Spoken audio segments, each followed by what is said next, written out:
Halo pemirsa JPR TV, dari Sabang sampai Paroke, dari Miangas hingga Pulau Rote. Bertemu lagi bersama saya Boda Azari Disak dalam program Kominfo Newsroom. Halo pemirsa JPR TV, dari Sabang sampai Paroke.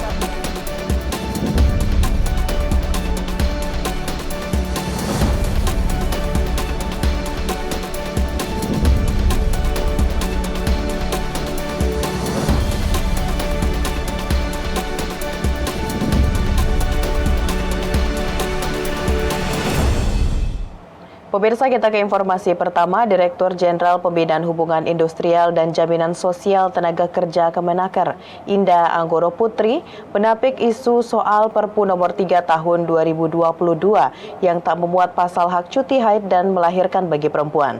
Ia mengungkapkan bahwa cuti haid dan cuti melahirkan tidak hilang dan masih ada dalam Undang-Undang Nomor 13 Tahun 2003. Diterbitkannya Peraturan Pemerintah Pengganti Undang-Undang Nomor 2 Tahun 2022 tentang Cipta Kerja merupakan bentuk upaya pemerintah dalam menjawab tantangan perkembangan dinamika global, terutama dalam bidang ketenaga kerjaan. Salah satu belet yang disoroti masyarakat baru-baru ini, yakni tidak adanya muatan pasal yang menyoal terkait hak cuti haid maupun melahirkan bagi pekerja perempuan. Menanggapi hal ini, Direktur Jenderal Pembinaan Hubungan Industrial dan Jaminan Sosial Tenaga Kerja, Kementerian Ketenagakerjaan, Indah Anggoro Putri menyampaikan, cuti haid dan cuti melahirkan tidak dihilangkan dan masih ada dalam Undang-Undang Nomor 13 Tahun 2003. Dengan tidak adanya perubahan mengenai aturan tersebut, maka Putri menegaskan acuan yang digunakan Kemenaker tetap pada Undang-Undang Nomor 13 Tahun 2003, di mana pada pasal 81 mengenai cuti haid dan pasal 82 mengenai cuti melahirkan, sehingga pemerintah tidak menuangkannya kembali ke dalam Perpu Nomor 2 Tahun 2022. Cuti haid dan cuti melahirkan tidak hilang dan masih ada dalam Undang-Undang 13 2003. Karena itu tidak dirubah, maka cuti haid dan cuti melahirkan tidak dituangkan dalam Perpu 2 2022. Sehingga acuan yang digunakan adalah Undang-Undang 13 2003 tentang Ketenagakerjaan, pasal 81 tentang cuti haid dan pasal 82 tentang cuti melahirkan. Jadi ini perlu dipahami. Kan sebenarnya logikanya nggak mungkin juga Indonesia ini negara anggota ILO masa melarang atau menghapus mengenai cuti haid dan cuti melahirkan. Sangat tidak mungkin, ya.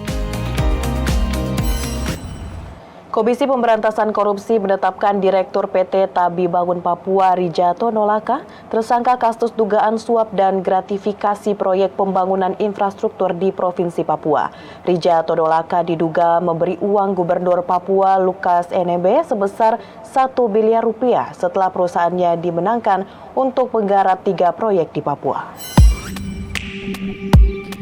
Wakil Ketua Komisi Pemberantasan Korupsi Alexander Mawarta mengumumkan secara resmi tersangka berinisial LE dan RL atas kasus dugaan suap proyek pembangunan infrastruktur di Provinsi Papua.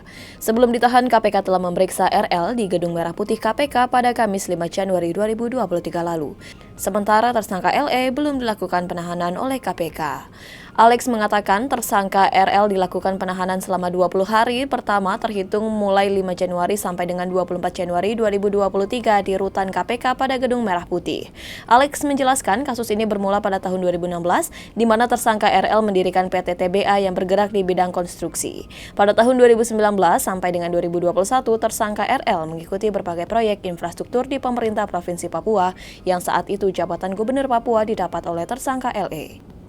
Untuk bisa mendapatkan jabatan tersebut, tersangka RL diduga melakukan komunikasi pertemuan hingga memberikan sejumlah uang sebelum proses pelelangan dilakukan dengan harapan dapat memenangkan proyek tersebut. Dalam perkara ini, RL disangka melanggar pasal 5 ayat 1 huruf A atau B atau pasal 13 atau pasal 6 ayat 1 huruf A Undang-Undang Nomor 31 Tahun 1999 tentang pemberantasan tindak pidana korupsi sebagaimana telah diubah dengan Undang-Undang Nomor 20 Tahun 2021 tentang perubahan atas Undang-Undang Nomor 31 Tahun 1999 tentang pemberantasan tindak pidana korupsi pasal 55 1 ke 1 KUHP. Sedangkan tersangka LE disangka melanggar pasal 12 huruf C atau pasal 12 huruf A atau B, pasal 11 Undang-Undang Nomor 31 Tahun 1999 tentang pemberantasan tindak pidana korupsi, sebagaimana telah diubah dengan Undang-Undang Nomor 20 Tahun 2001 tentang perubahan atas Undang-Undang Nomor 31 Tahun 1999 Tahun 1999 tentang pemberantasan tindak pidana korupsi pasal 55 ayat 1 ke 1 KUHP. Itu adanya pembagian persentase fee proyek hingga mencapai 14% dari nilai kontrak setelah dikurangi PPh maupun PPN. Paket proyek yang didapatkan tersangka RL antara lain sebagai berikut, diantaranya sebagai berikut. Proyek multi-years peningkatan jalan Entrop Hamadi dengan nilai proyek 14,8 miliar. Kemudian proyek multi-years rehab sarana dan prasarana penunjang PAUD integrasi dengan nilai proyek 13,3 miliar dan proyek multi-years penataan lingkungan venue menembak outdoor Auri dengan nilai proyek 12,9 miliar. Setelah terpilih untuk mengerjakan proyek-proyek tersebut, tersangka RL diduga menyerahkan uang pada tersangka LE dengan jumlah sekitar 1 miliar rupiah.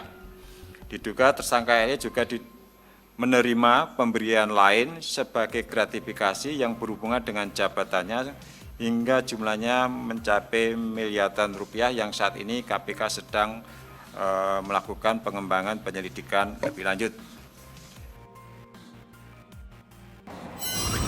Kita ke informasi selanjutnya pemirsa, Kementerian Komunikasi dan Informatika menargetkan 3 fokus utama pembangunan infrastruktur digital atau teknologi informasi dan komunikasi pada tahun 2023. Menkominfo Johnny G. Plate menyatakan target itu meliputi penyelesaian pembangunan infrastruktur hulu berupa satelit, pusat data nasional, dan balai besar pengujian perangkat telekomunikasi. Menteri Komunikasi dan Informatika Johnny G. Plate meminta seluruh jajarannya untuk mempercepat pembangunan Pusat Data Nasional atau PDN pertama di Indonesia. Menurutnya, keberadaan PDN akan mendukung pelayanan seluruh lembaga pemerintah dan pengembangan talenta digital nasional. Menkominfo menegaskan, pembangunan Pusat Data Nasional merupakan dukungan Kementerian Kominfo pada visi Presiden Jokowi, wujudkan penyelenggaraan negara secara efisien dan efektif. Saat melakukan inspeksi mendadak ke lokasi pembangunan Pusat Data Nasional di Delta Mas Cikarang, Menkominfo menyatakan pembangunan pusat data ini penting untuk memberikan dukungan terhadap penyelenggaraan negara yang lebih efisien dan efektif. Kalau bisa dilakukan percepatan, kenapa tidak? Namun kalau ada potensi keterlambatan, diselesaikan lebih awal. Proyek Tier 4 ini, ya, ini salah satu yang barangkali sangat sophisticated ya di pusat data. Ini pusat data yang akan dibangun ini pusat data Tier 4 standarnya global, berarti nanti harus ada lembaga sertifikasi yang menerbitkan standar Tier 4-nya. Pusat data nasional hijau atau Green Government Cloud. Menurut Menteri Johnny, keberadaan PDN dapat mendukung program yang berkaitan dengan pembangunan sumber daya manusia digital, termasuk memperkuat upaya Kementerian Kominfo dalam menyiapkan pelatihan literasi digital, Digital Talent Scholarship, dan Digital Leadership Academy. Pemerintah akan melanjutkan program Kartu Prakerja pada tahun 2023 dengan target 1 juta penerima. Menteri Koordinator Bidang Perekonomian Erlangga Hartarto menuturkan program Kartu Prakerja tahun ini mengalami perubahan skema dari semi bantuan sosial menjadi skema normal.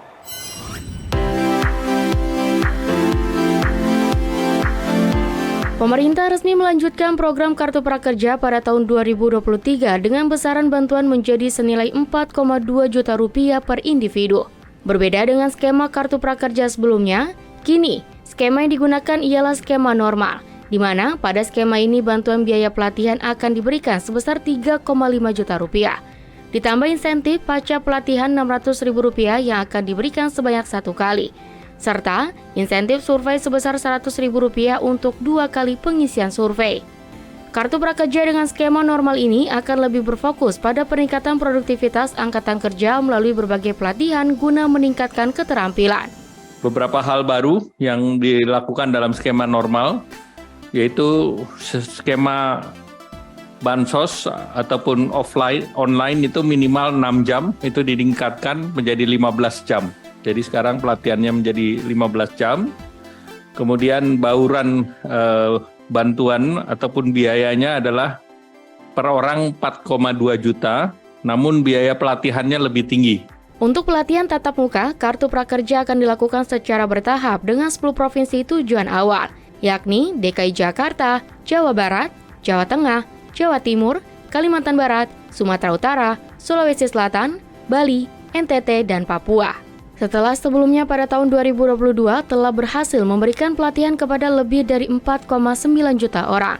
Kini, Kartu Prakerja akan menargetkan hingga 1 juta orang penerima manfaat untuk peningkatan skill dan produktivitas angkatan kerja melalui program pelatihan. Guna mendukung skema baru ini, Menteri Koordinator Bidang Perekonomian Erlangga Hartarto mengajak lembaga pelatihan terbaik seluruh Indonesia untuk segera mengambil bagian dari ekosistem Kartu Prakerja dengan mengikuti seleksi penyedia pelatihan skema normal. Erlangga menambahkan, lantaran tak lagi berskema semi bansos, maka program Kartu Prakerja tahun ini dibuka pula untuk para penerima bansos dari kementerian lembaga lainnya, seperti bantuan yang disalurkan Kementerian Sosial, bantuan subsidi upah, atau bantuan pelaku usaha mikro. Karena tidak lagi bersifat semi bansos, maka penerima bantuan seperti subsidi upah, BPUM, dan PKH boleh menjadi peserta Kartu Prakerja. Karena ini untuk retraining dan reskilling, bukan bansos lagi. Presiden Joko Widodo meninjau proses produksi minyak dan gas bumi di kawasan PT Pertamina Hulu Rokan Dumai, Kota Dumai, Riau. Dalam keterangannya usai peninjauan, Presiden mengutarakan optimismenya bahwa sumber daya manusia Indonesia memiliki potensi besar dalam pengelolaan migas. Dalam kunjungan kerja ke Pekanbaru Riau pada Kamis 5 Januari 2023, Presiden Republik Indonesia Joko Widodo meninjau blok Rokan yang dikelola oleh PT Pertamina Hulu Rokan Dumai, Riau. PT Pertamina Hulu Rokan merupakan bagian dari subholding upstream PT Pertamina yang mengelola blok Rokan, wilayah produksi minyak dan gas terbesar di Indonesia. Di kesempatan tersebut, Presiden menekankan pentingnya pemanfaatan teknologi dan digitalisasi dalam pengelolaan blok Rokan untuk meningkatkan produksi minyak dan gas bumi. Menurut saya, yang pertama teknologi harus digunakan. Digitalisasi harus juga digunakan untuk memonitor, dan di sini saya lihat tadi sudah mulai pergerakan setiap alat-alat berat, alat-alat pengeboran yang ada juga dimonitor dengan monitor digital. Presiden menilai Pertamina memiliki peran penting dalam meningkatkan lifting minyak nasional karena memproduksi 70% minyak yang ada di Indonesia. Oleh karena itu, Presiden meminta agar nantinya pengelolaan yang telah dilakukan di Blok Rokan juga dapat diterapkan di Blok Mahakam. Blok Mahakam juga dikelola dengan manajemen yang sama. Karena tugas Pertamina yang memproduksi minyak 70% Bu ya, 70% dari produksi yang ada di negara kita ini sangat memegang peran penting dalam proses meningkatkan lifting minyak nasional kita. Lebih lanjut, Presiden juga mendorong agar produksi minyak dapat meningkat lebih tinggi dengan target mencapai 400.000 barel per hari. 400.000 dari 158.000 menuju ke 400. Ini bukan pekerjaan yang mudah, tapi tadi sudah saya sampaikan, ini target. Tahun berapa tuh Pak harus direalisasikan Pak? Tahun berapa harus direalisasikan? Secepatnya. Nanti hitungannya dari Dirut. Pemirsa, setelah jeda kami akan kembali dengan informasi lainnya. Tetaplah bersama Kominfo Newsroom.